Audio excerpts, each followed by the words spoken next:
जो जातिवाद में बढ़ जाते हो, जब वोट देने जाना तो एक ही बात दिमाग लगा लेना, खाली अफगानिस्तान की स्थिति याद कर लेना, आपको पता चल जाएगा कि आपको वोट कहां देना है, मुहर कहां लगनी है। मैं किसी पार्टी विशेष का आदमी नहीं हूं, लेकिन मैं भारत का आदमी हूं और मुझे इतना तो पता ही है कि भारत किन हाथों में सुरक्षित है। इसीलिए ध्यान से, ये जो जातिवाद में हम लोग बट रहे हैं उस पे है कि मन की हल्दी घाटी में राणा के भाले डोले थे, यूं लगता है वीर शिवाजी चीख चीख कर बोले थे। पुरखों का बलिदान घास की रोटी तक शर्मिंदा है, कट गई जंग में राणा की बोटी बोटी शर्मिंदा है। खुद अपनी पहचान मिटा दी कायर भूखे पेटों ने, जो टोपी जालीदार पहन ली हिंदू माँ के बेटों ने। और सर पर लानत, तालियां नहीं, सुनिए पूरी बात, कि मन की हल्दी घाटी में राणा के भाले डोले थे, यूं लगता है वीर शिवाजी चीख चीख कर बोले थे।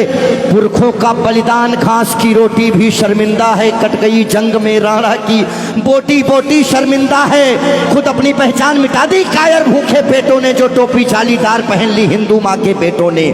सर पर लानत वाली छत से फिर खुला ठिकाना अच्छा था, टोपी गोल पहनने से तो मर जाना ही अच्छा था।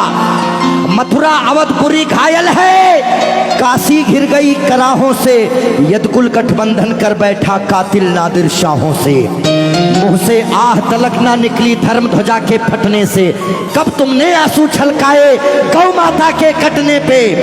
हिंदुस्तान के लोगों जागो, कब तुमने आंसू छलकाए गौ माता के कटने पे। जागे नहीं अगर आज हम, तो ये प्रश्न पीढ़ियां पूछेंगी। हमारे पास दो ही ऑप्शन है, या तो हम अपनी आने वाली पीढ़ियों के लिए चेतावनी बन जाएं या मिसाल बन जाएं। ना हम कश्मीरी पंडितों को भूलेंगे और ना राम भक्तों पे गोलियां चलाने वाले को भूलेंगे। ये वही भारत है, ध्यान रखिएगा। किसी बहकावे में नहीं आना है कि कब तुमने आंसू छलकाए गौ माता के कटने पे, और जागे नहीं अगर हम, तो ये प्रश्न पीढ़ियां पूछेंगी। गन पकड़े हिंदुओं के बेटे और बुरके से लदी बेटियां पूछेंगी, बोलेंगी हे आर्यपुत्र इतना उद्धार किया होता, खतना करवाने से अच्छा हमको मार दिया होता। और सोते रहो सनातन वालों तुम सत्ता की गोदी में, पर सांस आखिरी तक भगवा की रक्षा हेतु लड़ूंगा मैं। शीश कलम करवा दूंगा पर कलमा नहीं पढ़ूंगा मैं, शीश कलम करवा दूंगा। आने याद रखना, हमारे भारत में 29 राज्य हैं, जिसमें से खाली 22 राज्यों में हम लोग बहुसंख्यक हैं, बाकी अल्पसंख्यक। इसीलिए मैं भजन भी गाता हूं, मैं जागरण भी करता हूं, क्योंकि मैं भारत, मेरा चैनल कभी भी बदल सकता है। अभी देशभक्ति चल रहा है, कभी कभी कपिल शर्मा लग जाएंगे, फिर कभी आस्था लग जाएगा। लेकिन एक बात का ध्यान रखना, हमेशा हम आज़ाद कैसे हुए ये बहुत मायने नहीं रखता है, लेकिन हम गुलाम कैसे हुए ये बहुत ज़्यादा मायने रखता है। आप जानने का प्रयास करना कि ऐसा क्या हुआ होगा भारत में जो पूरा अखंड भारत गुलामी की तरफ बढ़ गया।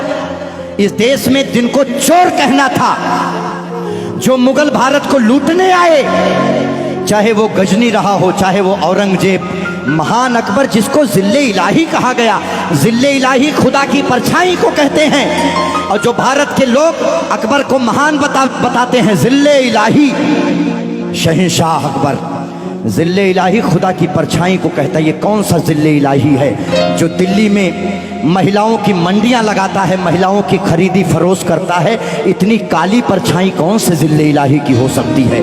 इसीलिए आप अपने हीरोज, अपने बच्चों को बताओ कि ये देश भगत सिंह की वजह से, ये देश जियो तिवारी जनेऊधारी, चंद्रशेखर आजाद, ये देश मंगल पांडे, बुंदेले हर बोलों के मुंह हमने सुनी कहानी थी और खूब लड़ी मर्दानी वो तो।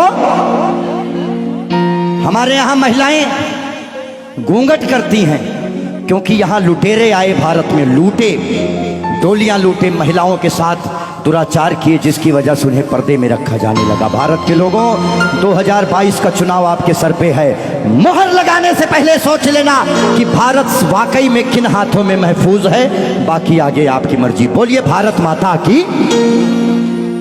आइए, रोक दो भाई, इतना काफी है।